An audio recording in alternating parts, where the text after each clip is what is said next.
Cazy de Roc. Cazy de Roc, un peu plus de 100 habitants, toute petite commune, un perché donc sur sa colline avec l'église en poids de mire. Cazy de Roc où nous allons à la recherche de l'habitant pour connaître la vie de tous les jours.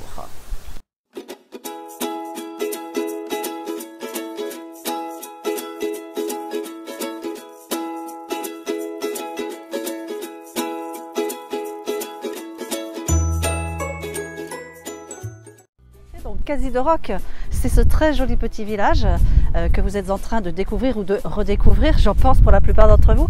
Mais Cazy de Roc, c'est aussi un lieu de culture. Il y a des pruniers, évidemment, ça ne s'invente pas. Il y a également des noisetiers, nous en avons aperçu tout au long de notre parcours. Et puis, chose un petit peu plus surprenante, ce sont ces chênes truffiers que l'on trouve donc sur cette hauteur et qui nous laisse penser qu'on va avoir une production de truffes à Cazy de Roc peut-être sur l'hiver prochain. Est-ce de la truffe blanche? Est-ce de la truffe noire? Ça, c'est un grand mystère. Nous n'avons pas trouvé en fait le propriétaire de ce terrain qui a planté donc ces quelques chênes verts.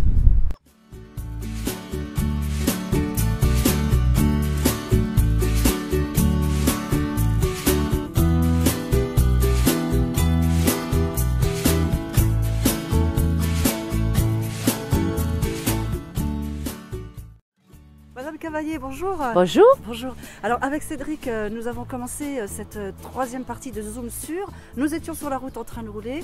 Nous vous avons vu dans votre exploitation. On s'est dit on s'arrête à Bellieu pour discuter donc avec vous sur qu'est-ce que vous faites ici. Vous êtes sur une exploitation agricole? Oui. Nous sommes retraités bien sûr. Et nous, qu'est-ce que je fais? La cuisine.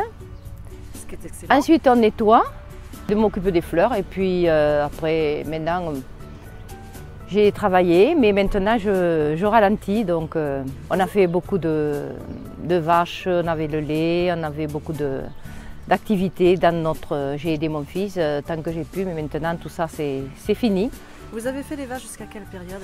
Alors, il y a à peu près 10 ans qu'on a arrêté la traite. D'accord. Et depuis, c'est les pruniers ou ils existaient alors, déjà? Il y avait des pruniers, on a fait beaucoup de choses, des pruniers, des betteraves semences, on avait de la vigne, on a fait un peu de tout dans notre carrière. Bon, mon fils a continué, il a un petit peu diminué, il a pris des noisetiers pour alléger un peu le travail, noisetiers, pruniers, et puis il fait beaucoup de semences, des lentilles, des maïs semences et noisetiers beaucoup. Voilà. Donc quand même de la polyculture, ce n'est pas polyculture. Qu'une Non, seule activité il ne faut pas. Enfin, liée à l'agriculture. Vous n'avez plus du tout d'animaux? Alors il a quelques cochons. D'accord. Voilà, c'est tout. Okay. C'est tout. On essaie de faire de la randonnée avec le club de Tézac tous les mercredis après-midi. D'accord. Ensuite on a le club à Bourlin tous les 15 jours. Ah oui, non, mais vous êtes une aficionados. Des fois, on se dit, mais c'est pas possible. Là, le club, ça, c'est pour faire la belote. Aline, nous sommes dans la cour de la ferme et il y a deux choses que je remarque. Peut-être pour vous, ça n'a aucune signification parce que vous le voyez tous les jours, mais ce sont ces deux hangars. Un hangar à gauche donc qui est en bois et qui avait certainement une fonction bien particulière. Et puis ce hangar sur la droite qui est beaucoup plus récent. Vous pouvez nous parler de l'histoire rapidement de ça? C'est le séchoir à tabac. Donc vous avez fait du tabac? Ah non, et oui, effectivement, on a fait beaucoup de choses. J'en ai oublié certainement. On a fait, oui, du tabac, longtemps.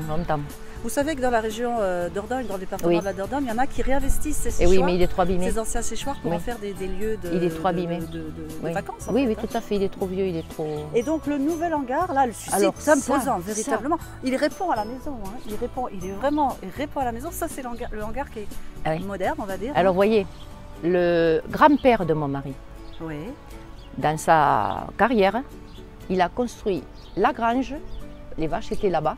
D'accord. Toute la grange et la maison.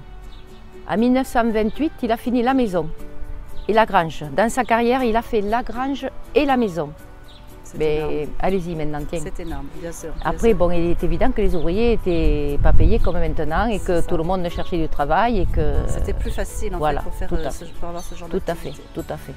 Bien, écoutez, je vous remercie beaucoup de votre accueil. Bon, nous sommes ravis de vous avoir connu. Allez, au revoir. Au revoir.